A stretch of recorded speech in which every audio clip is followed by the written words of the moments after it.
کی ایپیسوڈ میں یہ بڑی یونیک انفارمیشن آپ کو ملے گی. At the day of judgment اہل ایمان کے ساتھ کیا معاملہ ہوگا کہ بندے کو اسی عمل پر اٹھایا جائے گا جس پر اسے موت آئی. ذرا غور سے سنیے گا ویورز، یہ بڑی اہم بات ہے. اونٹنیوں پر سونے کے کجاوے ہوں گے، ان کی لگامیں قیمتی پتھر کی ہوں گی. یہاں تو کر و فر ہے، جاہو جلال ہے. بڑا پراؤڈ ہے جناب، کسی کو خاطر میں نہیں لاتے. تکبر نہ کیجیے.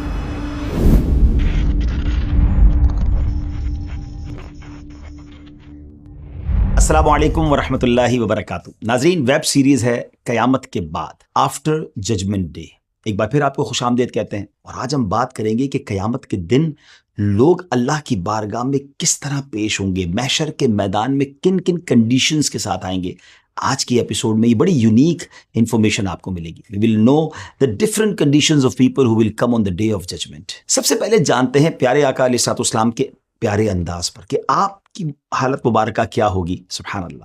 حضرت سیدنا کعب الاحبار رحمۃ اللہ تعالی علیہ فرماتے ہیں کہ آپ کی آمد کا محشر کے دن کا منظر یہ ہوگا کہ کوئی فجر طلوع نہیں ہوتی مگر آسمان سے 70,000 فرشتے نازل ہوتے ہیں.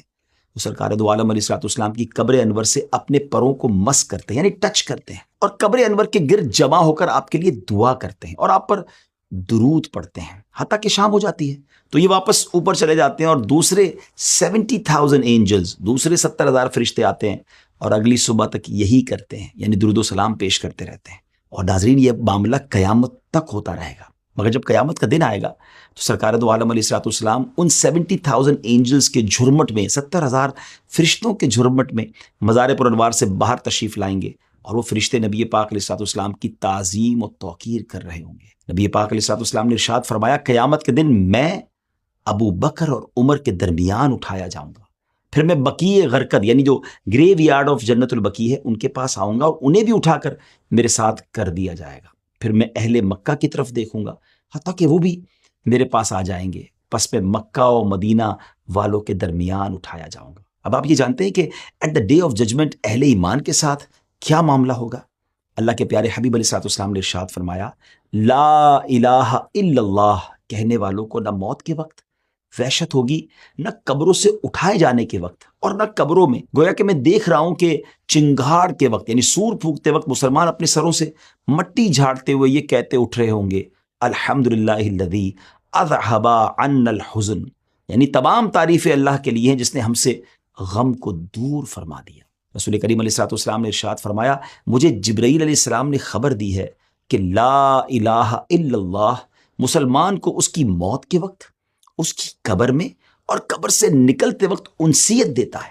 یا رسول اللہ صلی اللہ علیہ وسلم، اگر آپ انہیں قبروں سے نکلتے وقت دیکھیں گے تو وہ اپنے سروں سے مٹی کو جھاڑتے ہوں گے. کوئی لا الہ والحمدللہ کہہ رہا ہوگا اور اس کے کہنے والے کا چہرہ روشن ہوگا، اور کوئی یوں چیختا ہوگا کہ ہائے میری حسرت اس کوتاہی پر جو میں نے اللہ پاک کے بارے میں کی، اور اس کا چہرہ سیاہ ہوگا. اللہ کریم ہمیں قیامت کے دن بھی پروٹیکٹ فرمائے. حدیث نبی میں ہے کہ بندے کو اسی عمل پر اٹھایا جائے گا جس پر اسے موت آئی تھی. ذرا غور سے سنیے گا ویورز، بڑی اہم بات ہے. حضرت انس رضی اللہ تعالیٰ عنہ سے مرفوعاً روایت ہے کہ جو دنیا سے نشے کی حالت میں گیا وہ قبر میں بھی نشے کی حالت میں ہوگا، اور جب اسے قبر سے اٹھایا جائے گا اس وقت بھی وہ نشے کی حالت میں ہوگا. ویورز، ہر وقت جو گناہوں میں مشغول رہتے ہیں انہیں اس بات سے ڈرنا چاہیے، عبرت پکڑنی چاہیے، گناہوں سے بچنے کی کوشش کرنی چاہیے. کہیں ایسا نہ ہو کہ ہم کسی گناہ کی حالت میں دنیا سے چلے جائیں اور اس وقت اگر موت آ گئی تو اسی حالت میں اسے اٹھایا جائے گا. تو we have to think about it کہ ہم وہ کام چھوڑ دیں جس حالت میں مرنا نہیں چاہتے، کیونکہ اگر جس حالت میں مریں گے اسی حالت میں اٹھایا جائے گا. حضرت فضالہ بن عبید رضی اللہ تعالیٰ عنہ سے روایت ہے کہ آپ علیہ الصلوۃ والسلام نے ارشاد فرمایا، جو ان مراتب یعنی جہاد، حج یا کسی اور نیک کام میں کسی مرتبے پر مرے گا، بروز قیامت اسی پر اٹھایا جائے گا. سرکار دو عالم علیہ الصلوۃ والسلام کا فرمان ہے، بے شک مؤذن اور تلبیہ یعنی لبیک پڑھنے والے بروز قیامت اپنی قبروں سے یوں اٹھیں گے کہ مؤذن اذان کہتا ہوگا اور تلبیہ کہنے والا تلبیہ پڑھتے ہوئے ہوگا. سبحان اللہ. اللہ کریم قرآن مجید میں ارشاد فرماتا ہے، ترجمہ کنز الایمان، جس دن ہم پرہیزگاروں کو رحمان کی طرف لے جائیں گے مہمان بنا کر، اور مجرموں کو جہنم کی طرف ہانکیں گے پیاسے. اسی طرح سورہ بنی اسرائیل میں ارشاد فرمایا، ٹرانسلیشن فرام کنز الایمان، اور ہم انہیں قیامت کے دن ان کے منہ کے بل اٹھائیں گے، اندھے اور گونگے اور بہرے ان کا ٹھکانہ جہنم ہے، جب کبھی بجھنے پر آئے گی ہم اسے اور بھڑکا دیں گے۔ امیر المومنین مولا علی شیر خدا کرم اللہ تعالی وجہ الکریم نے ان آیات مبارکہ کی تلاوت کر کے ارشاد فرمایا۔ اب ذرا انٹرپریٹیشن سنیے گا، اس کی وضاحت سنیے گا۔ فرماتے خدا کی قسم مہمانوں کا حشر نہ تو پیروں پر ہوگا اور نہ ہی انہیں ہانکا جائے گا، بلکہ ان کے لیے جنتی اونٹنیاں لائی جائیں گی جن کی مثل مخلوق نے نہ دیکھی ہوگی۔ اونٹنیوں پر سونے کے کجاوے ہوں گے، سونے کی کاٹھی ہوگی اور ان کی لگامیں زبرجد یعنی قیمتی پتھر کی ہوں گی۔ وہ ان پر سوار ہوں گے حتیٰ کہ جنت کا دروازہ کھٹکھٹائیں گے۔ کیسا پروٹوکول ہوگا کہ لوگ پریشان ہوں گے اور یہ اللہ کے مہمان جنتی سواریوں پر جنت کی طرف جائیں گے۔ نبی پاک علیہ الصلوۃ والسلام نے ارشاد فرمایا 3 گروہوں یعنی گروپس کی صورت میں لوگوں کا حشر ہوگا۔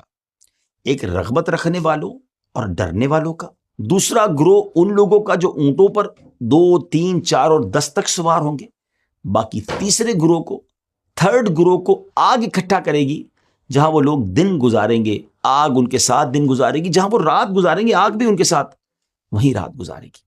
یہ نبی کریم علیہ الصلوۃ والسلام نے ارشاد فرمایا بروز قیامت انبیاء کرام علیہ الصلوۃ والسلام کا حشر چوپایوں پر ہوگا، وہ ان پر سوار ہو کر محشر تک پہنچیں گے۔ حضرت صالح علیہ الصلوۃ والسلام کو ان کی اسی ہسٹوریکل اونٹنی پر بٹھایا جائے گا جس کا ذکر قرآن میں بھی موجود ہے۔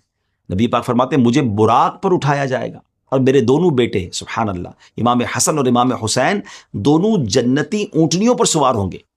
حضرت بلال بھی جنتی اونٹنی پر سوار ہو کر صرف اذان اور 2 برحق شہادتیں دیتے آئیں گے، حتیٰ کہ جب وہ اشہد ان محمد رسول اللہ کہیں گے تو اگلے پچھلے ایمان والے ان کے ساتھ گواہی دیں گے۔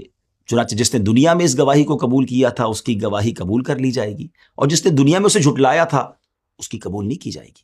ناظرین یہ تو تھا خاص لوگوں کا احوال، کتنا خوبصورت احوال ہے کہ وہاں بھی وہ امن میں ہوں گے، چین میں ہوں گے، سواریوں پر ہوں گے۔ مگر عام مسلمانوں کا بھی قیامت کے دن استقبال ہوگا۔ حضرت سیدنا عمرو بن قیس ملائی رحمۃ اللہ تعالی بیان کرتے ہیں کہ مسلمان جب اپنی قبر سے نکلے گا تو اس کا عمل خوبصورت شکل اور بہترین خوشبو کی صورت میں ہوگا، اسے ویلکم کرے گا اور اس سے پوچھے گا تم مجھے پہچانتے ہو؟ بندہ کہے گا نہیں، مگر اتنا ضرور ہے کہ اللہ پاک نے تمہاری بو کو معطر اور صورت کو بڑا حسین بنایا ہے۔ وہ کہے گا دنیا میں بھی تم اسی طرح تھے، میں تمہارا نیک عمل ہوں، جب تک تم دنیا میں رہے میں تم پر سوار رہا، آج کے دن تم مجھ پر سوار ہو جاؤ۔ جبکہ جو غیر مسلم ہوگا، نان بلیور ہوں گے، ان کا عمل اس کا استقبال بدترین صورت اور سخت بدبو کے ساتھ کرے گا اور پوچھے گا کیا تم مجھے پہچانتے ہو؟ کافر کہے گا نہیں، مگر اتنا ضرور ہے کہ اللہ کریم نے تمہیں بدصورت بنایا اور تمہاری بو کو انتہائی بدبودار بنایا۔ وہ کہے گا تم بھی دنیا میں ایسے ہی تھے، میں تمہارا برا عمل ہوں، دنیا میں تم مجھ پر سوار رہے، آج میں تم پر سوار ہوں گا۔ اللہ اکبر۔ پیارے آقا علیہ الصلوۃ والسلام نے فرمایا اللہ پاک کے نزدیک محبوب ترین لوگ غربا ہیں۔ عرض کی گئی غربا کون لوگ ہیں؟ ارشاد فرمایا وہ لوگ جو اپنا دین بچانے کے لیے راہ فرار اختیار کرتے ہیں۔ بروز قیامت ان لوگوں کو حضرت عیسیٰ علیہ الصلوۃ والسلام کے ساتھ جمع کیا جائے گا۔ ایک اور جگہ پیارے آقا علیہ الصلوۃ والسلام کا ارشاد فرمایا بروز قیامت علماء کے سامنے معاذ بن جبل رضی اللہ تعالیٰ عنہ کا ایک منفرد مقام ہوگا۔ سنیے گا ناظرین، فرمایا ایک مقام پر آپ علیہ الصلوۃ والسلام نے فرمایا میری امت میں حلال و حرام کا سب سے زیادہ علم رکھنے والے معاذ بن جبل رضی اللہ تعالیٰ عنہ ہیں، عظیم صحابی ہیں۔ حضرت علامہ سیوطی رحمۃ اللہ تعالی علیہ فرماتے ہیں میں کہتا ہوں کہ اسی کا نتیجہ ہے کہ حضرت سیدنا معاذ رضی اللہ تعالیٰ عنہ بروز قیامت تمام علماء کے آگے ہوں گے، علماء آپ کے پیچھے پیچھے ہوں گے۔ اور یہ بھی معلوم ہو گیا کہ حضرت سیدنا معاذ رضی اللہ تعالیٰ عنہ جن علماء کے آگے آگے جلوہ فرما ہوں گے وہ حلال و حرام کا علم رکھنے والے علماء ہوں گے، اور یہی علماء حاملین شریعت ہیں۔ حضرت سیدنا عبداللہ بن سلام رضی اللہ تعالیٰ عنہ بیان کرتے ہیں بروز قیامت ہر نیک و بد کو کھڑے ہونے کا حکم ملے گا سوائے سود خور کے۔ وہ ایسے سٹینڈ اپ ہوگا، ایسے کھڑا ہوگا جیسے وہ شخص کھڑا ہوتا ہے جسے آسیب نے چھو کر حواس خراب کر دیے ہوں، جس کو ہم نہیں دیکھتے کوئی شخص پاگل ہے اس کے حواس ہی نہیں ہوتے۔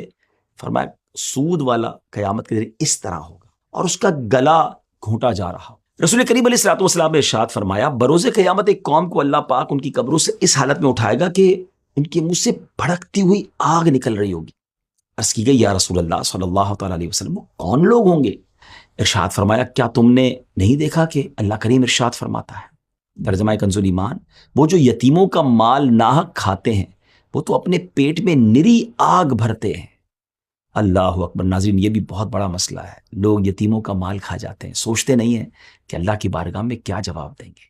پلیز ایسا نہ کیجیے, توبہ کیجیے. کہ اللہ کے حبیب علیہ الصلوۃ والسلام نے ارشاد فرمایا, اللہ کریم بروز قیامت تکبر کرنے والوں کو قیامت کے دن چھوٹی چیونٹیوں کی مثل مگر انسانی صورت میں اٹھایا جائے گا.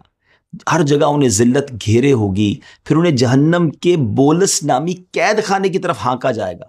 ان پر آگ بلند ہوگی اور انہیں جہنمیوں کے زخموں کا نچوڑ یعنی خون اور پیپ پلایا جائے گا. اللہ اکبر. آج جو پراؤڈ کرتے ہیں, آج جو تکبر کرتے ہیں, وہ غور کریں. یہاں تو کر و فر ہے, جاہو جلال ہے, بڑا پراؤڈ ہے جناب, کسی کو خاطر میں نہیں لاتے. تکبر نہ کیجیے, قیامت کے دن چونٹیوں کی شکل میں انہیں لایا جائے گا.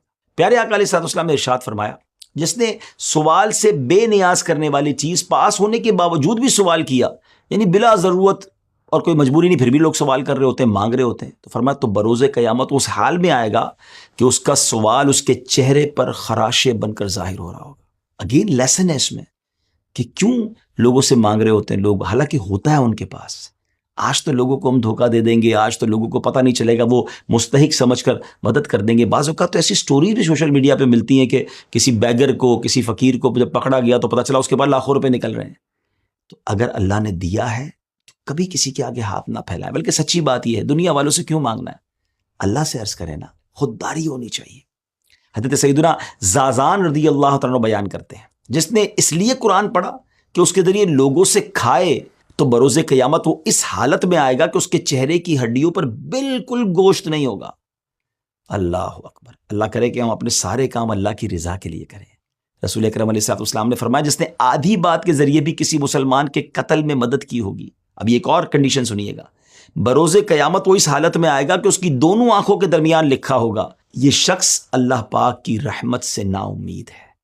غور کیجیے, آج تو بیجا قتل بھی کیے جا رہے ہیں, تکلیف بھی پہنچائی جا رہی ہے. ایسا نہ کیجیے. اللہ پاک مجھے اور آپ کو ظلم سے بچائے, ظلم کرنے سے بھی بچائے اور ظالموں کے ظلم سے بھی بچائے. سرکار دو عالم علیہ الصلوۃ والسلام نے ارشاد فرمایا, اب ایک اور کنڈیشن سمجھیے, جس نے قبلے کی طرف تھوکا ہوگا وہ بروز قیامت اس حال میں اٹھایا جائے گا کہ اس کا تھوک اس کی دونوں آنکھوں کے درمیان ہوگا. اب ظاہر اس کی کنڈیشنز ہیں کہ جناب معاذ اللہ معلوم ہونے کے باوجود اور بے ادبی کی نیت سے یہ کام کرے گا, تو ہمیں بے ادبی سے بچنا ہے. رسول پاک علیہ الصلوۃ والسلام نے ارشاد فرمایا, جس کے پاس 2 بیویاں ہوں اور پھر وہ ان کے درمیان عدل سے کام نہ لے, تو قیامت کے دن وہ یوں آئے گا کہ اس کا آدھا جو دھڑ ہوگا وہ شل ہوگا, اور ایک روایت میں کہ اس کا آدھا دھڑ گر چکا ہوگا. آج کسی کو پیرالائز کوئی ہو جائے, فالج ہو جائے تو کتنا ڈیفیکلٹ ہوتا ہے. قیامت کے دن ایسا شخص آدھا اس کا دھڑ یا تو گر چکا ہوگا یا وہ مفلوج ہو چکا ہوگا, شل ہو چکا ہوگا. اگر اللہ نے آپ کو ایک سے زائد ازواج دی ہیں تو انصاف کیجیے. یہ میں جو آپ کو الگ الگ حدیثیں سنا رہا ہوں نا, تاکہ آپ کو کنڈیشنز پتہ چلیں. پہلے ہم نے اللہ کے محبوب لوگوں کا پروٹوکول سنا, ان پر کیسی نعمتیں ہوں گی, وہ کیسے سکون میں ہوں گے. مگر یہ وہ افراد ہیں کہ جو یہ مسٹیکس کرنے والے ہیں, یہ غلطیاں کرنے والے ہیں, اور ان کا قیامت کے دن کیا حال ہوگا, کس حالت میں آئیں گے, وہ ہم بتا رہے ہیں. اور اللہ کی رحمت ہے نا کہ ہمیں دنیا میں ہی پتہ چل گیا ہے, تو ہم ان چیزوں سے بچنے لگ جائیں. ایک اور حدیث پاک سنیے.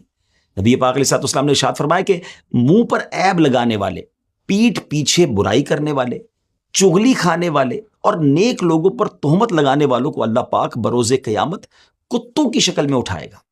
اب کون چاہتا ہے کہ وہ اس شکل میں اٹھے, تو پھر یہ کام نہ کرے نا. روایت میں آتا ہے کہ جو اس حالت میں مرا کہ وہ منہ پر اور پیٹھ پیچھے لوگوں کے عیب بیان کرنے والا ہو اور لوگوں کے برے نام رکھنے والا ہو, تو بروز قیامت اس کی علامت یعنی اس کا سمبل یہ ہوگا کہ اللہ پاک اس کی دونوں بانچیں کہتے ہیں, یہ دونوں ہونٹوں کے جو کونے ہوتے ہیں نا, اسے لے کر اس کی ناک تک داغ لگائے گا. کیسے برداشت ہوں گی چیزیں. آج لوگ عیبوں کی تلاش میں رہتے ہیں, کسی طرح کسی کا عیب پتہ چل جائے تو جناب سوشل میڈیا پہ ڈال دیں, اسے وائرل کر دیں. حضرت سیدتنا عائشہ رضی اللہ تعالی عنہا بیان فرماتی ہیں کہ رسول اکرم علیہ الصلوۃ والسلام نے ارشاد فرمایا, جس نے کسی کی بالشت بھر زمین بھی ناحق لی ہوگی, بروز قیامت 7 زمینوں کا طوق بنا کر اس کے گلے میں ڈالا جائے گا. اللہ اکبر. آج تو زمینوں پہ قبضہ کیا جا رہا ہے اور لوگ بڑے کرو فر سے کہتے ہیں جو کرنا ہے کر لو, مجھ سے کوئی نہیں واپس لے سکتا. ٹھیک ہے جناب, آج آپ سے کوئی واپس نہیں لے سکتا, مگر کیا بروز قیامت اس پنشمنٹ کو برداشت کر سکیں گے؟ جس کا حق نکلتا ہے نا دنیا میں دے دیجئے, معافی مانگ لیجئے. اس دن ہم کچھ بھی برداشت نہیں کر سکیں گے. اللہ کرے کہ ایسے گناہوں سے پاک ہو کر اللہ کی رضا والے بن کر ہم قیامت کے دن جائیں کہ اللہ ہم سے راضی ہو جائے اور ہمیں اپنے مقبولین میں شامل فرما لے. اب آئیے ذرا اپنی ایپیسوڈ کو اینڈ کی طرف لیے چلتے ہیں کہ لاسٹ آپ کو روایت سناتا ہوں. نبی پاک علیہ السلام نے ارشاد فرمایا جو 10 لوگوں کا بھی امیر ہوگا بروز قیامت اللہ پاک اسے اس حالت میں اٹھائے گا کہ اس کے دونوں ہاتھ اس کی گردن کے ساتھ بندھے ہوئے ہوں گے. اگر وہ نیک ہوگا تو اس کی بندش کھول دی جائے گی، اور اگر وہ بدکار ہوگا تو اس بندش پر ایک اور بندش کا اضافہ کر دیا جائے گا. اب وہ لوگ جو صاحب اقتدار ہیں، وہ لوگ جو کنٹرول رکھتے ہیں، جو لوگوں کے امیر ہیں یا ہیڈ ہیں، انہیں سوچنا ہے کہ انصاف کرنا ہے، ورنہ ایسا نہ ہو کہ نا انصافی بائس ہو جاتے ہیں، اپنے پسند کے فیصلے کر رہے ہوتے ہیں. اگر اللہ نے موقع دیا ہے نا کسی کا لیڈر بننے کا، کسی کا نگران بننے کا، اقتدار دیا ہے، تو انصاف کرنا ہے، ورنہ قیامت کے دن یہ سزا برداشت نہیں ہوگی. ناظرین، دوسری ایپیسوڈ ہماری آلموسٹ کمپلیٹ ہوئی.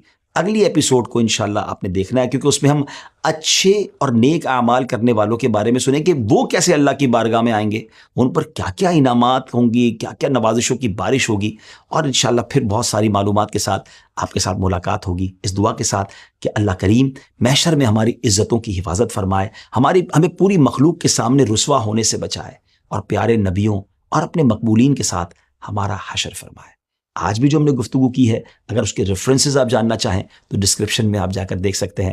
ہمارے چینل کو سبسکرائب کیجئے، لائک کر دیجئے، اگر آپ کو یہ ایپیسوڈ پسند آئی ہے تو اسے شیئر بھی کیجئے اچھی نیتوں کے ساتھ. انشاءاللہ یہ ایسی شیئرنگ ہے جو انشاءاللہ آپ کے لیے ثواب کا بھی باعث بنے گی.